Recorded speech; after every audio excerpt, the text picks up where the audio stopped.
अस्सलाम वालेकुम नाज़रीन, फिर से हाजिर आपको शहाब भाई की लाइव अपडेट दे रहे हैं। इस वक्त शहाब भाई कहाँ पे मौजूद हैं, कहाँ जा रहे हैं, कैसा सफ़र जा रहा है। और एक बात आपके साथ शेयर कर दूं कि शहाब भाई ने यहाँ तक तकरीबन 3300 किलोमीटर का सफ़र तय कर लिया है। और तकरीबन ये मंथ जो तकरीबन 6 से 7 मंथ में ये सफ़र तय किया है। हमारे साथ हैं, आपको लाइव अपडेट बताते हैं इस वक्त शहाब भाई कहाँ से जा रहे हैं। वीडियो आखिर तक देखिएगा। देखिए, जहाँ तक शहाब भाई की बात है तो ये तमाम तर मनाज़िर जो आपको दिखाए जा रहे हैं ये पाकिस्तान लाहौर के हैं।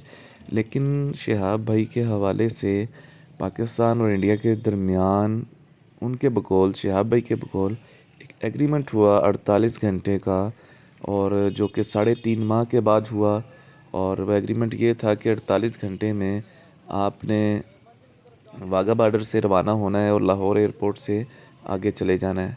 ठीक है, ये 48 घंटे का टाइम दिया गया था। अब ये शहाब भाई के बकौल है, लेकिन जो मज़ीद लोग हैं, जो तज्ज़िया निगार हैं, उनका कहना ये है कि क्या पता शहाब भाई पाकिस्तान में हों, सिक्योरिटी रीज़न्स पर उन्हें शो ना किया जा रहा हो, वो वाक भी कर रहे हों।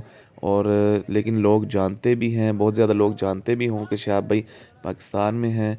और शायद इस मामलात को खुफिया रखा गया हो, जैसे कि पाकिस्तान ने तमाम तर प्रोटोकॉल दिया, सिक्योरिटी दी उनकी, कि उन्हें कोई थ्रेट मौसूल ना हो सके, कोई दहशतगर्दी ना हो सकता है कोई इस तरह के मामलात हों। लेकिन अभी तक शहाब भाई के ऑफिशियल अकाउंट से कोई अपडेट नहीं आई। सब लोग कुछ कह रहे हैं ईरान, कुछ कतर का कह रहे हैं, लेकिन हकीकत तो ये है कि शहाब भाई के ऑफिशियल अकाउंट से अभी तक कोई खबर नहीं आई। जैसे ही आएगी आपको तमाम तर अपडेट्स दे देंगे।